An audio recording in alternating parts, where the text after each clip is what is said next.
What I don't understand is when people get tattoos in other languages that they don't understand. That's weird to me. People getting tattoos in Arabic and can't read them. I got my first tattoo when I was 16. It's a tattoo of a Black Panther with the words "Free Huey." Huey P. Newton, founded the Black Panther Party. My parents didn't know I had this tattoo. Blew my cover one day because it started raining in the neighborhood. And then I came in the crib soaking. I just took my shirt off and my mom was like, "What the fuck is that?" On the south side of Chicago, where I grew up, 5 blocks from Obama's house and 5 blocks from project buildings gave me a lens on just inequality in the world. I've always tried to get tattoos with intent. I put something on my skin and on my body because it really represented something important to me. I've actually had a couple near-death experiences. I was shocked by 15,000 volts of electricity when I was 17 years old. There was a gorgeous Spanish foreign exchange student. When I was bringing her downtown to go to Lollapalooza, she had tickets. I didn't. Trying to sneak in, I thought I could climb off this bridge that carried the power for the metro trains. And my forearm touched a transformer with 15,000 volts of electricity. Blew out of my elbow. So now I fell 30 feet because I was on a bridge. When I realized, my arm wasn't moving and it was like smoking.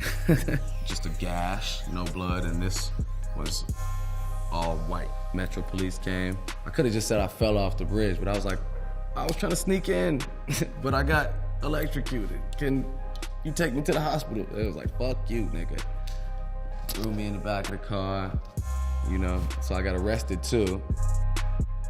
I had a tattoo on my side by a really dope artist named Sean from Texas.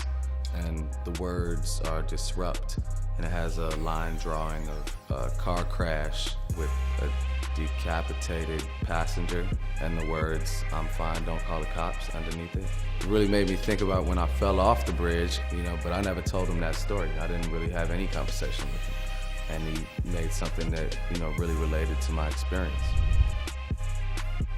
DARE in the lettering of the alcohol, drug resistance, whatever the thing you get in like 5th grade. But my big brother, somebody that really opened the door for me and gave me a vote of confidence when I was young, where he was a graffiti writer. I started off writing graffiti before I ever started rapping. His name was Dare.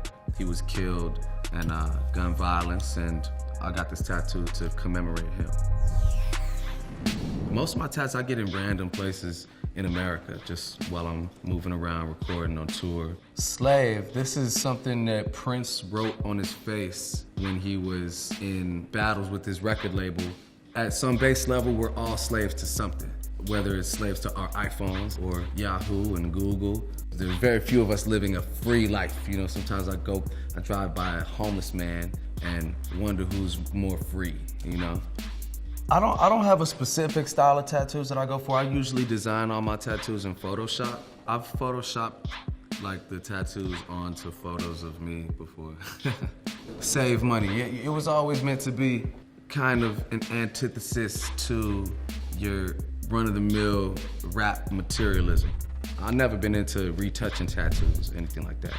I don't understand that. I don't see the point. I got this so I can live with it. It can live with me, and it's gonna take on its own life. It's gonna fade, it's gonna crack, stretch, change. I think that's dope. It's the Rockefeller logo. Growing up, it was Rockefeller to me. That was everything. As I started to make my own music, that was always a huge influence in hopes of being up there with the greatest. Me and my boy Joey Perk, we got these tattoos together. We did a song called 773, and 773, that's my phone number. I've had the same phone number since 7th grade. I'm never changing, never switching up. And keep it real, man, keep it authentic. What did Biggie said, man? He said, call the crib, same number, same hood, it's all good. It's an Adinkra symbol. My family is from West Africa, from Ghana. It shows 2 lizards with 2 heads but the same body. And it kind of like symbolizes universal consciousness. You forget how interconnected we all are as human beings, and that we all do inhabit this same space, and we have to breathe the same air, and we have to drink the same water. Right now we're in a time when people are manipulating us to feel more separated than to feel connected, when in actuality there's a lot more unifying us than there is dividing us.